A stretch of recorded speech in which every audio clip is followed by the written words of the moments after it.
So West Asia has narrowly avoided a wider war, but the threat still remains, and it is not limited to this region. Countries around the world are bracing themselves. Military budgets around the world are breaking records.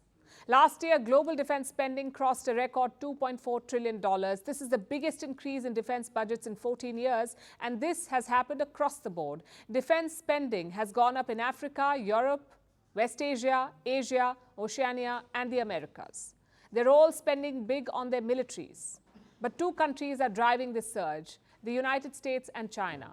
Their combined defense budget accounts for 50% of the world's defense spending. Two countries, 50%.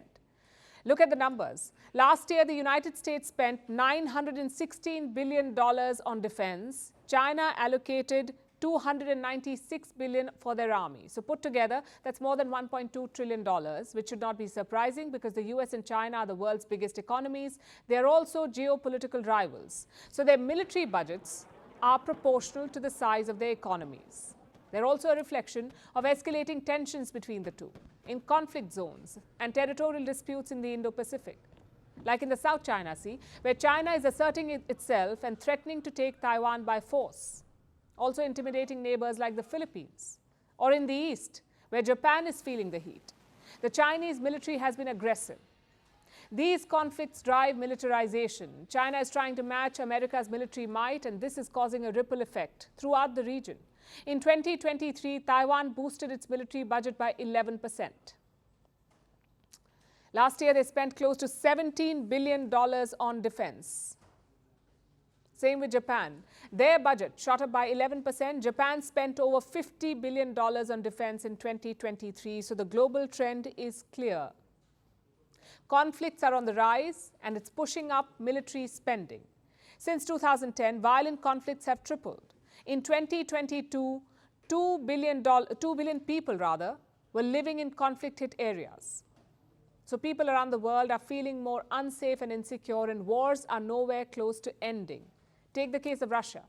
It wants to continue fighting in Ukraine. In 2023, Moscow increased military spending by 24%. They spent over $109 billion on defense. This year, President Putin has approved a hike, a 30% increase in the military budget. So Moscow is expected to spend around $140 billion on defense this year. West Asia may have avoided a wider war, but the region still remains on high alert. Last year, countries here spent around $200 billion on defense. In West Asia, $200 billion. And here's an interesting point to note.